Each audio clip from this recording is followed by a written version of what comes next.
Hi all, welcome to iPlus Training Solution.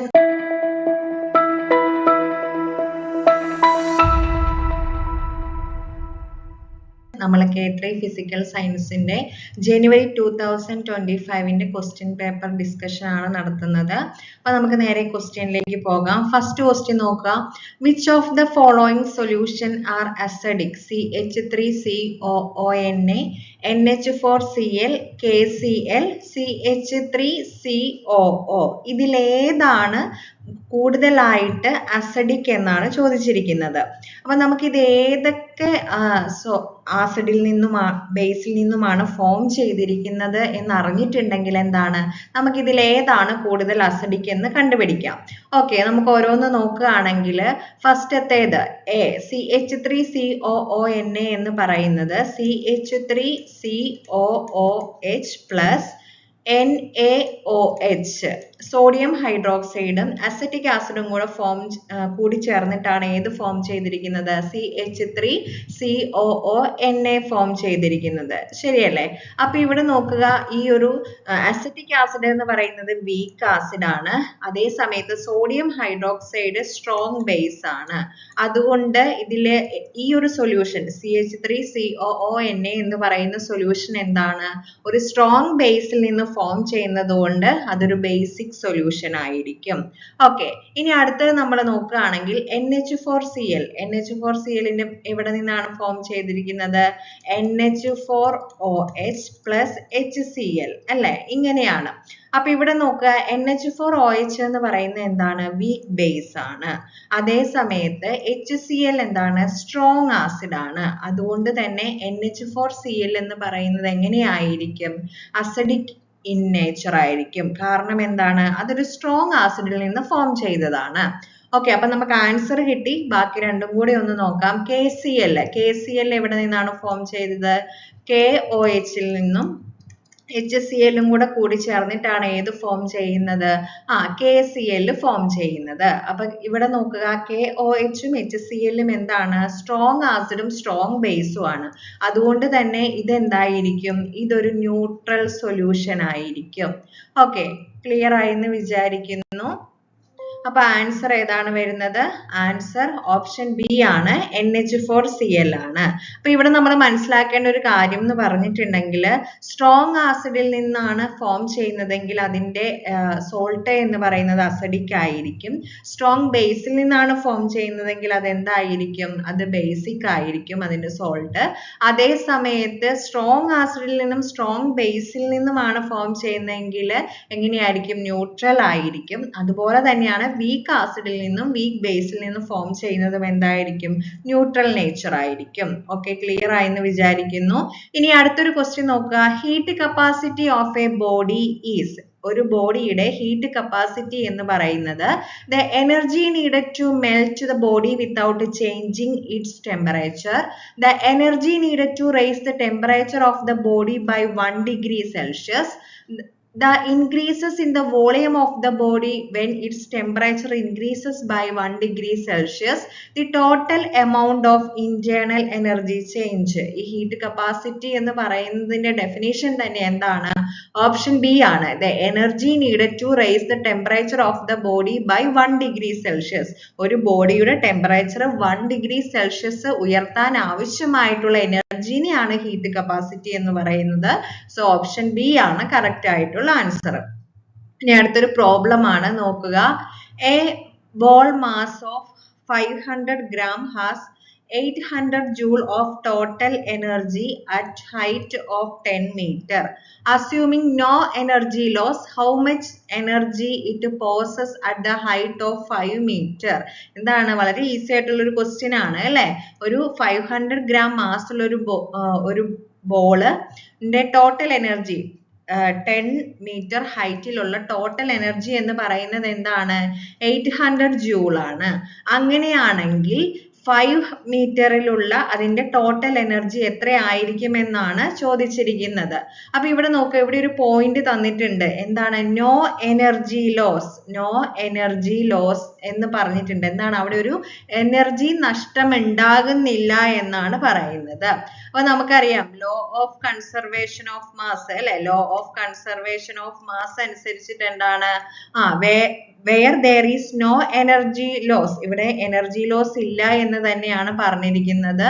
അതുകൊണ്ട് ഇവിടെ എന്തായിരിക്കും, ഇവിടെ നോക്കിയിട്ടുണ്ടെങ്കിൽ 800 ജൂൾ എന്ന് പറയുന്നത് 10 മീറ്ററിലുള്ള 800 ജൂൾ എന്ന് പറയുന്ന എനർജി എന്തായിരിക്കും, ഈ ഒരു കൈനറ്റിക് എനർജിയും പൊട്ടൻഷ്യൽ എനർജിയും കൂടി ചേർന്ന ഒരു ടോട്ടൽ എനർജി ആണ് ഏതെന്ന് പറയുന്നത് 800 ജൂൾ എന്ന് പറയുന്നത് അല്ലെ. അവിടെ ഒരു എനർജി ലോസ് ഒന്നുമില്ല. അതുകൊണ്ട് തന്നെ ഈ ഒരു 5 മീറ്ററിലും അതിന്റെ ടോട്ടൽ എനർജി എന്ന് പറയുന്നത് എത്ര തന്നെ ആയിരിക്കും, 800 ജൂൾ ആയിരിക്കും. ഓക്കെ, അവിടെ എനർജി ലോസ് ഇല്ലാത്തത് കൊണ്ട് 800 ജൂൾ തന്നെ ആയിരിക്കും. സോ ആൻസർ ഏത് വരും, ഓപ്ഷൻ ഡി വരും. ഓക്കെ, ഇനി അടുത്തൊരു ക്വസ്റ്റ്യൻ നോക്കുക. A gun of mass 10 kg fires a bullet of mass 50 gram with the velocity of 500 meter per second. What is the recoil velocity of the gun? നമ്മുടെ ന്യൂട്ടന്റെ third law base ചെയ്തിട്ടുള്ള ഒരു question ആണ് അല്ലെ. A gun of mass 10 kg 10 kg mass ഉള്ള ഒരു gun fires a bullet of mass 500 gram എന്ത് ചെയ്യാണ്, ഫയർ ചെയ്യാണ്. ബുള്ളറ്റ് എത്ര മാസ് ഉള്ളതാണ്, 500 gram മാസ് ഉള്ള ഒരു ബുള്ളറ്റ് ഫയർ ചെയ്യാണ്. ആ ബുള്ളറ്റിന്റെ വെലോസിറ്റി എന്ന് പറയുന്നത് 500 മീറ്റർ പെർ സെക്കൻഡ് ആണ്. അങ്ങനെയാണെങ്കിൽ ആ ഒരു ഗണ്ണിന്റെ റീകോയിൽ വെലോസിറ്റി എന്താണെന്നാണ് ചോദിച്ചിരിക്കുന്നത്. അപ്പൊ ഇവിടെ നമുക്ക് എന്തൊക്കെ അറിയാം, മാസ് ഓഫ് ദി ഗൺ എത്രയാണെന്നുണ്ട്, 10 kg അല്ലെ. Mass of the gun 10 kg ആണെന്ന് അറിയാം. ഇനി mass of the bullet, mass of the bullet okay, mass of the gun 10 kg.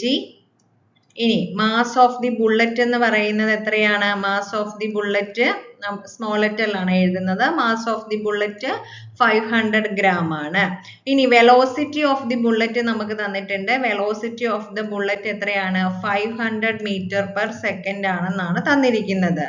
Okay, ഇനി നോക്കുക, ഇവിടെ നമുക്ക് എന്താണ് ആ ഒരു ബുള്ളറ്റ് ഫയർ ചെയ്യുമ്പോഴുള്ള ഒരു വെലോസിറ്റി ആണ് എന്തെന്ന് പറയുന്നത് 500 മീറ്റർ പെർ സെക്കൻഡ് എന്ന് പറയുന്നത്. ഇവിടെ ഇനീഷ്യൽ വെലോസിറ്റി ഗണ്ണിന്റെയും ബുള്ളറ്റിന്റെയും ഇനീഷ്യൽ വെലോസിറ്റി എന്ന് പറയുന്നത് എത്രയായിരിക്കും, 0 ആയിരിക്കും അല്ലെ. അത് സ്റ്റാർട്ട് ചെയ്യുന്നതിന് മുമ്പുള്ള ആ ഒരു വെലോസിറ്റി, അതാണ് ഇനീഷ്യൽ വെലോസിറ്റി എന്ന് പറയുന്നത് 0 മീറ്റർ പെർ സെക്കൻഡ് ആണ്.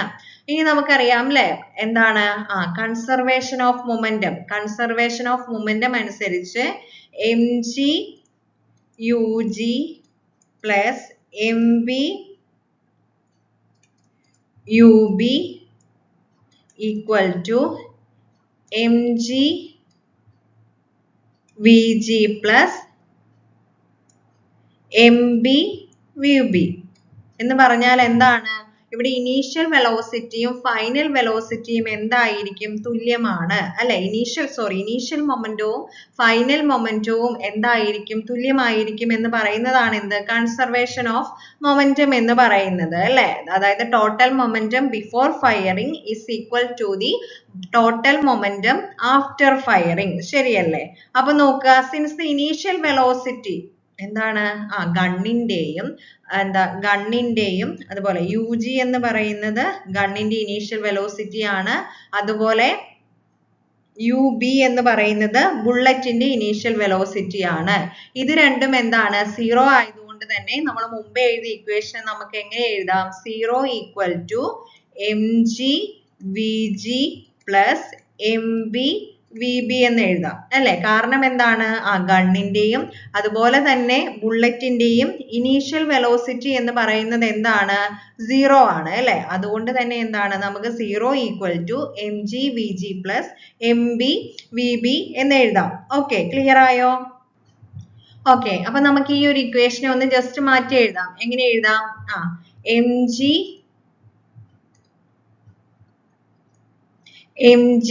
vg equal to minus mb vb എന്ന് എഴുതാൻ പറ്റില്ലേ, എഴുതാൻ പറ്റൂ അല്ലെ. കാരണം എന്താണ്, നമ്മൾ ജസ്റ്റ് ആ ഒരു ഇക്വേഷൻ അപ്പുറത്തോട്ടും ഇപ്പുറത്തേക്കും മാറ്റിയെന്ന് മാത്രമേ ഉള്ളൂ. അപ്പൊ ഞാൻ ഇത് ഒന്നുകൂടി ഒന്ന് എടുത്ത് എഴുതുകയാണ്.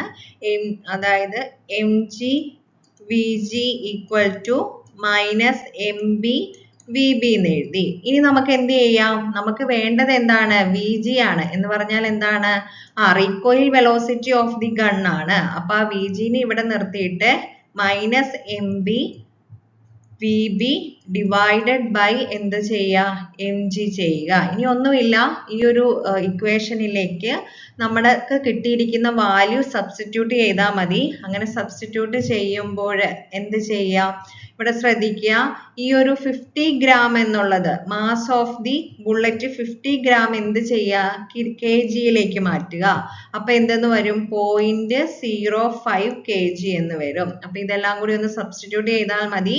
0.05 kg into 500 meter per second divided by 10 kg എന്ന് വരും. ഓക്കെ, അപ്പൊ ഇവിടെ ഒരു മൈനസ് ഉണ്ട്, റീകോയിൽ വെലോസിറ്റി ആയതുകൊണ്ട് മൈനസ് വരും. നമ്മുടെ ആ ഇക്വേഷൻ അനുസരിച്ച് മൈനസ് ഉണ്ട്. അപ്പൊ ഇതെല്ലാം കൂടെ ചെയ്ത് വരുമ്പോഴത്തേക്കും നമുക്ക് എന്തെന്ന് വരും? നിങ്ങൾ ചെയ്ത് നോക്കുക. -25 kg ഡിവൈഡഡ് ബൈ 10 kg എന്ന് വരും. അത് എത്രയാണ്? -2.5 meter per second എന്ന് വരും. ഓക്കെ, ഇത് നമ്മൾ മൈനസ് റീകോയിൽ വെലോസിറ്റി ആണ്, ഓപ്പോസിറ്റ് ആണ്. അപ്പൊ നോക്കുക, ഇവിടെ ആൻസർ ഏതെന്ന് വരും? 2.5 meter per second എന്ന് വരും കേട്ടോ. ഓക്കെ, അപ്പൊ ഇത് പറഞ്ഞു വരുന്നതുകൊണ്ടാണ് ഇത്രയും നമുക്ക് ലെങ്തി ആയിട്ട് തോന്നുന്നത്. നിങ്ങൾ ചെയ്യുവാണെങ്കിൽ ഇത് വേഗം ചെയ്യാനായിട്ട് പറ്റും. ഓക്കെ, ഒന്ന് ചെയ്ത് നോക്കുക. ഇനി അടുത്ത ക്വസ്റ്റ്യൻ നോക്കാം. Assertion and reason related to magnetic lines of force are given below. Assertion: magnetic lines of force do not intersect each other. Reason: at the point of intersection, the magnetic field will have two directions. അപ്പൊ choose the correct option. Assertion എന്താണ് തന്നിരിക്കുന്നത്? Magnetic line of force do not intersect each other. എന്ത് ചെയ്യുന്നില്ല? Magnetic lines of force, magnetic flux എന്ന് പറയുന്നത് എന്ത് ചെയ്യുന്നില്ല? Intersect ചെയ്യുന്നില്ല, പരസ്പരം ഇന്റർസെക്ട് ചെയ്യുന്നില്ല. Reason: at the point of intersection the magnetic field will have two direction. അങ്ങനെ ഇന്റർസെക്ട് ചെയ്യുകയാണെങ്കിൽ ആ ഇന്റർസെക്ട് ചെയ്യുന്ന പോയിന്റിൽ മാഗ്നറ്റിക് ഫീൽഡിന് രണ്ട് ഡയറക്ഷൻ ഉണ്ടാവും. ഇനി ഇതിൽ ഏതാണ് കറക്റ്റ് സ്റ്റേറ്റ്മെന്റ് എന്നാണ് ചോദിച്ചിരിക്കുന്നത്. Both assertion and reason are correct and reason is the correct explanation for assertion. Both assertion and reason are correct, but the reason is not the correct explanation for assertion.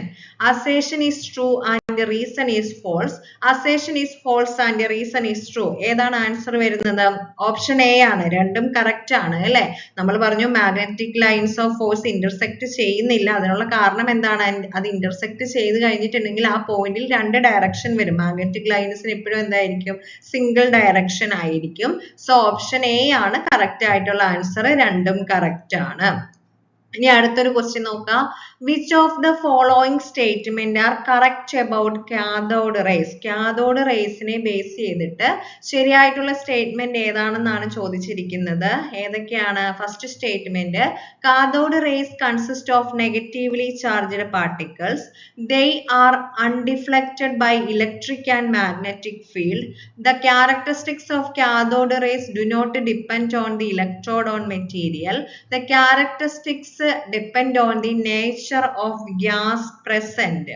Option തന്നിരിക്കുന്നത് ശരിയായിട്ടുള്ള statement 1 and 4, 1 and 3, 2 and 3, 3 and 4. ഏതാണ് answer? 1 and 3 ആണ്. അതായത് നമുക്കറിയാം അല്ലെ, cathode ray എന്ന് പറഞ്ഞിട്ടുണ്ടെങ്കിൽ negatively charged particle ആണ്. അതുപോലെ തന്നെ ഇലക്ട്രോഡിന്റെ മെറ്റീരിയലിന്റെ ക്യാരക്ടറിനെ ഒരിക്കലും എന്ത് ഡിപ്പെൻഡ് ചെയ്യുന്നില്ല? കാഥോഡ് റേ ഡിപ്പെൻഡ് ചെയ്യുന്നില്ല. സോ ആൻസർ ഏതാണ്? ഓപ്ഷൻ ബി ആണ്. ഓക്കെ, നമ്മൾ അടുത്ത ക്വസ്റ്റ്യനിലേക്ക് പോവാണ്. അടുത്ത ക്വസ്റ്റ്യൻ pH കണ്ടുപിടിക്കാനാണ്. 10⁻⁻2 m H2SO4ന്റെ കോൺസെൻട്രേഷൻ ഉള്ള H2SO4ന്റെ pH കണ്ടുപിടിക്കാനാണ് ചോദിച്ചിരിക്കുന്നത്. അപ്പൊ ഓപ്ഷൻ ഏതൊക്കെയാണ്? 2 തന്നിട്ടുണ്ട്, 7 തന്നിട്ടുണ്ട്, 1.7 തന്നിട്ടുണ്ട്, 1 തന്നിട്ടുണ്ട്. അപ്പൊ നമുക്കിത് എങ്ങനെ ചെയ്യാം? അപ്പൊ നമുക്കറിയാവുന്ന ഒരു കാര്യമാണ്, സൾഫ്യൂരിക് ആസിഡ് എന്ന് പറഞ്ഞിട്ടുണ്ടെങ്കിൽ സ്ട്രോങ് ആസിഡ് ആയതുകൊണ്ട് തന്നെ അത് ഫുള്ളി ഡിസസോസിയേറ്റ് ആയി പോകും. അപ്പൊ 1 മോൾ H2SO4 എത്ര H+ അയോണിനെ തരും? 2 അല്ലെ 2 H പ്ലസ് അയോണിനെ തരും. ശരിയല്ലേ? 2 മോള് H പ്ലസ് അയോണിനെ തരും. അതുകൊണ്ട് തന്നെ നമുക്ക് കോൺസെൻട്രേഷൻ ഓഫ് H പ്ലസ് അയോണിനെ നമുക്ക് എന്തെന്ന് എഴുതാം? 2 into H2SO4. ഇവിടെ കോൺസെൻട്രേഷൻ തന്നിട്ടുണ്ട്, അത് അവിടെ സബ്സ്റ്റിറ്റ്യൂട്ട് ചെയ്യുക. 2 into 10⁻⁻² മോള് എന്ന് കിട്ടും. ഇനി അടുത്ത നമ്മൾ എന്താ കണ്ടുപിടിക്കേണ്ടത്? അടുത്ത നമ്മൾ ഇതിന്റെ pH കണ്ടുപിടിക്കണം. അപ്പൊ pH കാണാനുള്ള ഇക്വേഷൻ നിങ്ങൾക്ക് അറിയാം. pH ന്റെ ഇക്വേഷൻ എന്താണ്? -log base 10 H പ്ലസ് ആണ് അല്ലെ? Sorry, -log base 10 H plus ആണ്. അപ്പൊ ഇനി നമ്മൾ എന്ത് ചെയ്യുക? ഓരോ വാല്യൂ സബ്സ്റ്റിറ്റ്യൂട്ട് ചെയ്യുക. അപ്പൊ സബ്സ്റ്റിറ്റ്യൂട്ട് ചെയ്യാനായിട്ട് ഈ H പ്ലസിന്റെ അവിടെ എന്ത് കൊടുക്കുക? -log 10 then 2 into 10⁻⁻² കൊടുക്കുക. ഇനി ഇതിനെ രണ്ടിനെയും സെപ്പറേറ്റ് ചെയ്ത് എഴുതുക. സെപ്പറേറ്റ് ചെയ്ത് എഴുതുമ്പോൾ -log 10 2 അല്ലെ 10 2 പ്ലസ് log 10 10⁻⁻² എന്ന് എഴുതി. എന്ന് പറഞ്ഞാൽ ഈ രണ്ട് വാല്യൂവിനെയും സെപ്പറേറ്റ് ലോഗ് ആയിട്ട് എഴുതുന്നു എന്ന് മാത്രമേ ഉള്ളൂ. ഓക്കെ, ക്ലിയർ ആയെന്ന് വിചാരിക്കുന്നു. അപ്പൊ നമുക്കറിയാം ലോഗ് ബേസ് 10 10⁻⁻² എന്ന് പറഞ്ഞിട്ടുണ്ടെങ്കിൽ അത് എത്രയാണ്? അത് 2 തന്നെയാണ് അല്ലെ? -2 തന്നെയാണ് അതിന്റെ ലോഗ് എന്ന് പറയുന്നത്. സോ -log 10 2 -2 എന്ന് എഴുതി. ആ ഒരു log 10⁻⁻²ന്റെ വാല്യൂ ആയിട്ടുള്ള -2 ഇവിടെ എഴുതുകയാണ് ചെയ്യുന്നത്. അത് നമുക്ക് ഒന്നുകൂടെ ഒന്ന് റീഅറേഞ്ച് ചെയ്യാം. റീഅറേഞ്ച് ചെയ്യുമ്പോൾ ഇതിനെ ഇപ്പുറത്തേക്ക് കൊണ്ടുവരുന്നു. 2 - log 2 log 2 കണ്ടുപിടിക്കണം. ഇനി log 2ന്റെ വാല്യൂ നിങ്ങൾക്ക് അറിയാമായിരിക്കും. എത്രയാണ്? 2 - log 2ന്റെ വാല്യൂ എന്ന് പറയുന്നത് 0.301 ആണ്. അപ്പൊ 2ൽ നിന്ന് 0.301 കുറയ്ക്കുമ്പോൾ നമുക്ക് എത്രന്ന് കിട്ടും? 1.6999 അങ്ങനത്തെ ഒരു വാല്യൂ ആണ് കിട്ടുന്നത്. അപ്പൊ അതിനോട് ഏറ്റവും ചേർന്ന് നിൽക്കുന്ന വാല്യൂ ഏതാണ്? 1.7 ആണ്. സോ ആൻസർ ഏതാണ്? ഓപ്ഷൻ സി ആണ് കേട്ടോ, 1.7 ആണ്. ഓക്കെ, ഇനി അടുത്തൊരു ക്വസ്റ്റ്യൻ നോക്കാം. Which of the following is the pure form of carbon? കാർബണിന്റെ പ്യുവർ ഫോം ഏതാണെന്നാണ് ചോദിച്ചിരിക്കുന്നത്. ഫസ്റ്റ് ഓപ്ഷനിൽ തന്നെ ഡയമണ്ട് ഉണ്ട്, കോൾ, ഗ്രാഫൈറ്റ്, ഫുള്ളറിൻ. നമുക്കറിയാം ഡയമണ്ട് എന്ന് പറയുന്നതും കാർബണിന്റെ പ്യുവറസ്റ്റ് ഫോം ആണ്. പക്ഷെ ഏറ്റവും പ്യുവറസ്റ്റ് ഫോം ആയിട്ട് കൺസിഡർ ചെയ്യുന്നത് ആരെയാണ്? ഫുള്ളറിനെയാണ്. ഇനി അടുത്തൊരു ക്വസ്റ്റ്യൻ നോക്കാം. Which of the following method is used to purify a liquid at decomposes at its boiling point? എന്താണ്? ബോയിലിംഗ് പോയിന്റിൽ ഡികമ്പോസസ് ചെയ്യുന്ന ലിക്വിഡിനെ സെപ്പറേറ്റ് ചെയ്തെടുക്കാനായിട്ട് ഏത് മെത്തേഡാണ് യൂസ് ചെയ്യുന്നതെന്നാണ് ചോദിച്ചിരിക്കുന്നത്. ഏത് മെത്തേഡാണ്? Crystallisation, differential extraction, fractional distillation, distillation under reduced pressure. അതായത് നോർമലി ഹൈ ബോയിലിംഗ് പോയിന്റ് ഉള്ള എന്താണ് മിക്സേഴ്സിനെയാണ് സെപ്പറേറ്റ് ചെയ്യാനായിട്ട്. ഹൈ ബോയിലിംഗ് പോയിന്റും ഉണ്ട്, അതുപോലെ തന്നെ ബോയിലിംഗ് പോയിന്റിൽ എത്തുമ്പോൾ ഇത് ഡികമ്പോസ് ചെയ്യും. അങ്ങനത്തെ മിക്സേഴ്സിനെ സെപ്പറേറ്റ് ചെയ്യാൻ വേണ്ടിയിട്ടാണ് ഏത് യൂസ് ചെയ്യുന്നത്?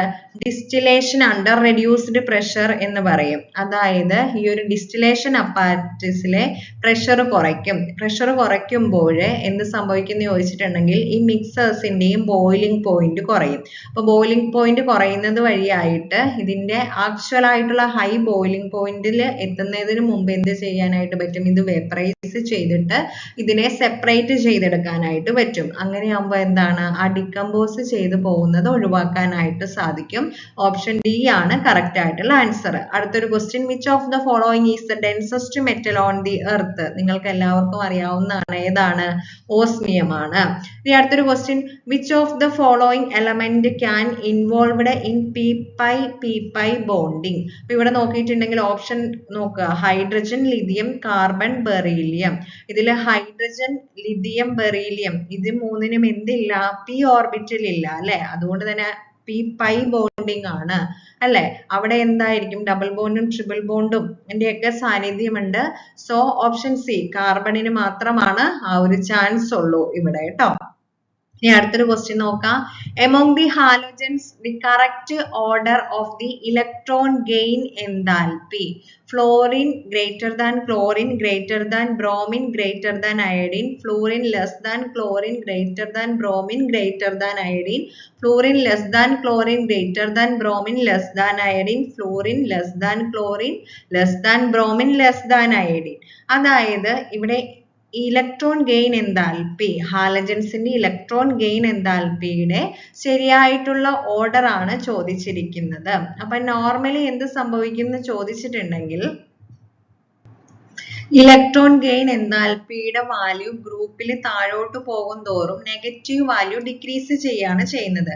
എന്താണ് ഇലക്ട്രോൺ ഗെയിൻ എൻതാൽപ്പി എന്ന് പറഞ്ഞിട്ടുണ്ടെങ്കിൽ ഒരു ആറ്റം ഇലക്ട്രോണെ സ്വീകരിക്കുമ്പോൾ അതിന് കൈവരുന്ന നെഗറ്റീവ് വാല്യൂ ഇൻക്രീസ് ചെയ്യുന്ന അനുസരിച്ച് ഇലക്ട്രോൺ ഗെയിൻ എൻതാൽപ്പി ഇൻക്രീസ് ചെയ്യാണ് ചെയ്യുന്നത്. അപ്പോൾ നമുക്കറിയാം 17th ഗ്രൂപ്പിൽ എങ്ങനെയാണ് ഫ്ലൂറിൻ, ക്ലോറിൻ, ബ്രോമിൻ, അയഡിൻ, അതായത് താഴോട്ട് പോകും തോറും ലെസ് നെഗറ്റീവ് വാല്യൂ ആയിരിക്കും എന്ന് പറഞ്ഞിട്ടുണ്ടെങ്കിൽ ഇലക്ട്രോൺ ഗെയിൻ എൻതാൽപ്പിയുടെ വാല്യൂ കുറയും.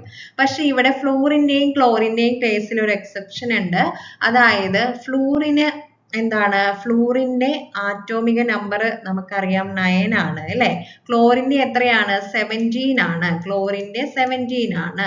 അപ്പൊ ഈ ഫ്ലൂറിനെ സംബന്ധിച്ച് അതിന്റെ സൈസ് കുറവാണ്. സൈസ് കുറവായതുകൊണ്ട് തന്നെ ഇലക്ട്രോൺ ഡെൻസിറ്റി കൂടുതലാണ്.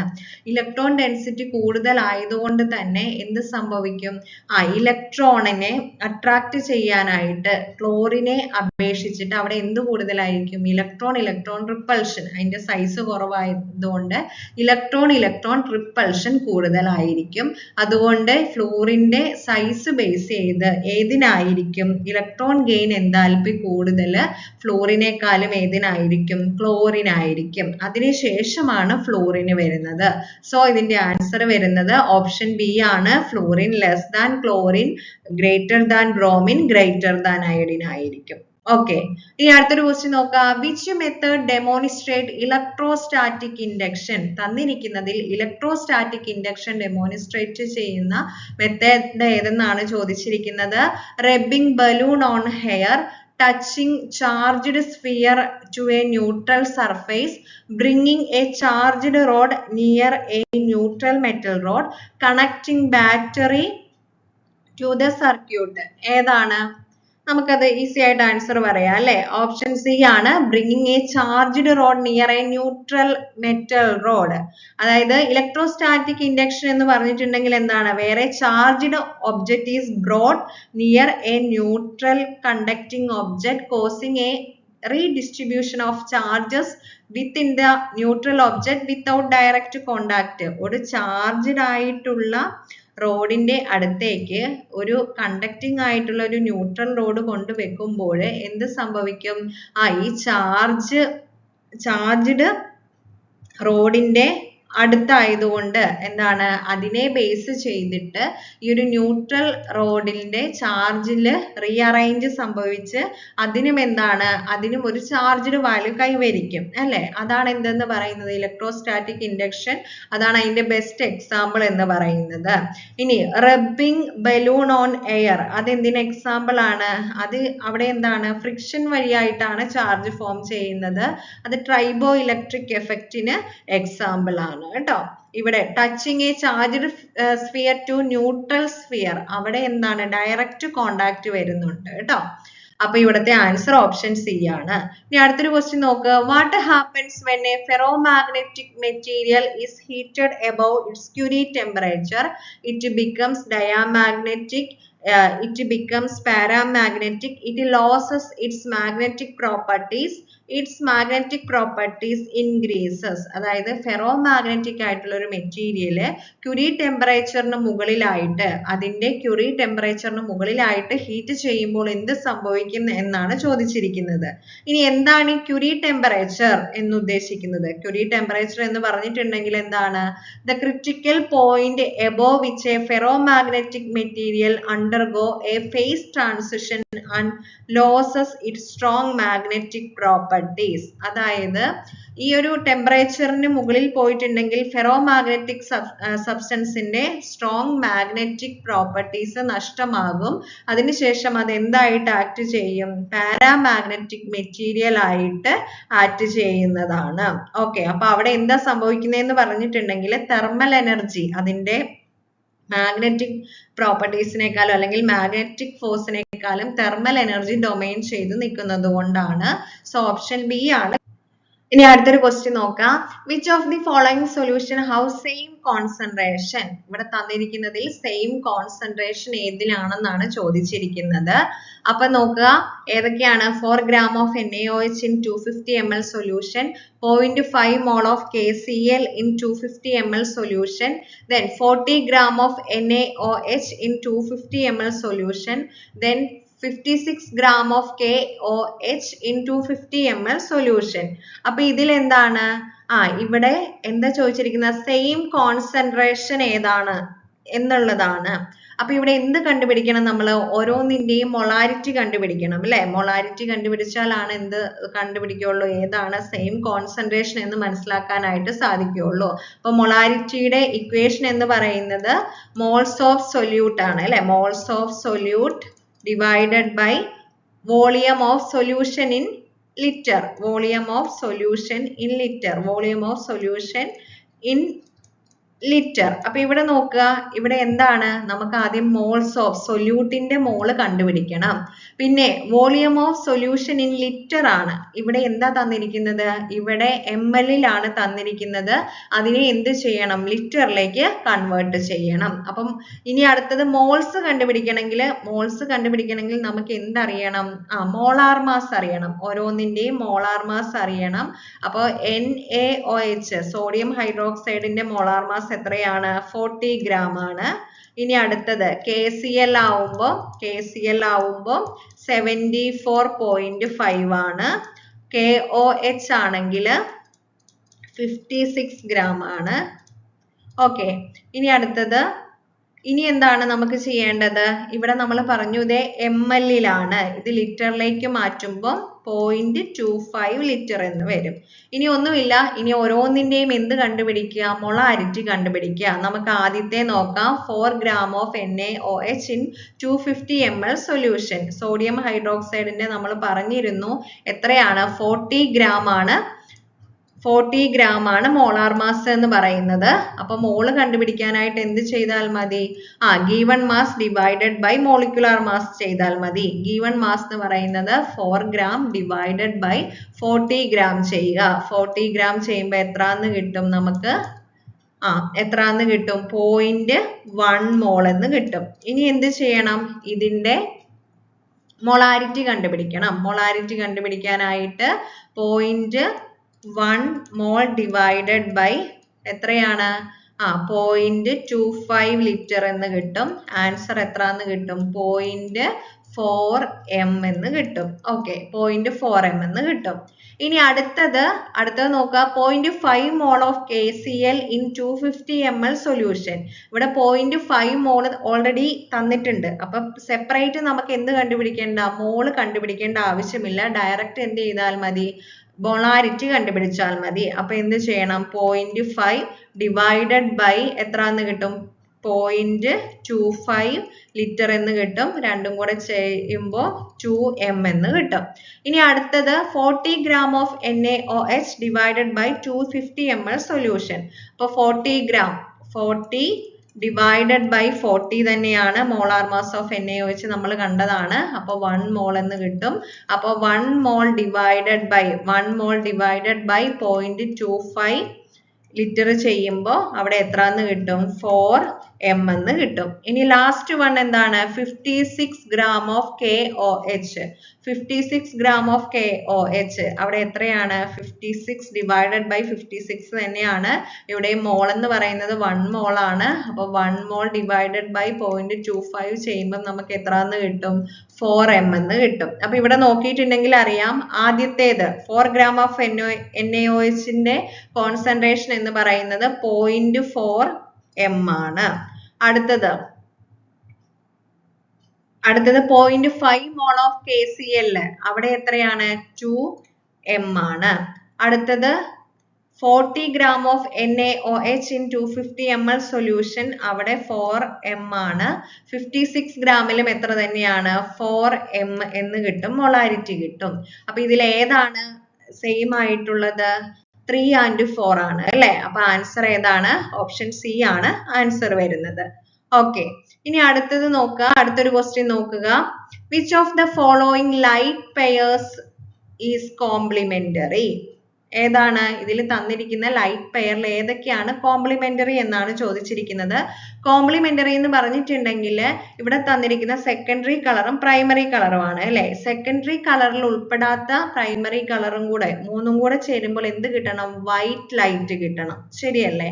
അപ്പൊ ഇവിടെ നോക്കിയിട്ടുണ്ടെങ്കിൽ അറിയാം, മജന്ത എന്ന് പറഞ്ഞിട്ടുണ്ടെങ്കിൽ റെഡും അതുപോലെ തന്നെ ഏതാണ് ബ്ലൂവും കൂടെ കൂടി ചേർന്നതാണ്, അതിന്റെ കൂടെ ഗ്രീനും കൂടെ കൂടി ചേരുമ്പോൾ വൈറ്റ് കിട്ടും. സൈൻ എന്ന് പറഞ്ഞിട്ടുണ്ടെങ്കിൽ ബ്ലൂവും ഗ്രീനും കൂടെ കൂടി ചേർന്നതാണ്, അതിന്റെ കൂടെ റെഡ് ചേർക്കുമ്പോൾ അവിടെയും എന്ത് കിട്ടും? വൈറ്റ് കിട്ടും. യെല്ലോ ആവുമ്പോഴെന്താണ്? റെഡും ഗ്രീനും കൂടെ കൂടി ചേർന്നതാണ്, അതിന്റെ കൂടെ ബ്ലൂ ചേർക്കുമ്പോൾ വൈറ്റ് കിട്ടും. ഇനി സൈൻ ആണെങ്കിൽ സൈൻ ഓൾറെഡി ഗ്രീനും ബ്ലൂവും ആണ്, അതിന്റെ കൂടെ ബ്ലൂ ചേർന്നിട്ടുണ്ടെങ്കിൽ ഒരിക്കലും വൈറ്റ് കിട്ടത്തില്ല. പക്ഷെ ഇവിടെ ചോദിച്ചിരിക്കുന്നത് light pairs is complementary light pairs ഏതൊക്കെയാണെന്നാണ്. അങ്ങനെ ശരിയായിട്ട് ഒരു ഓപ്ഷൻ എ ബി സി മൂന്നും ശരിയാണ്, അതുകൊണ്ട് തന്നെ കറക്റ്റ് ആയിട്ട് ഒരു ആൻസർ ഇല്ല കേട്ടോ. അപ്പൊ ബാക്കി നമുക്ക് അടുത്ത ക്ലാസ്സിൽ ഡിസ്കസ് ചെയ്യാം. Thank you.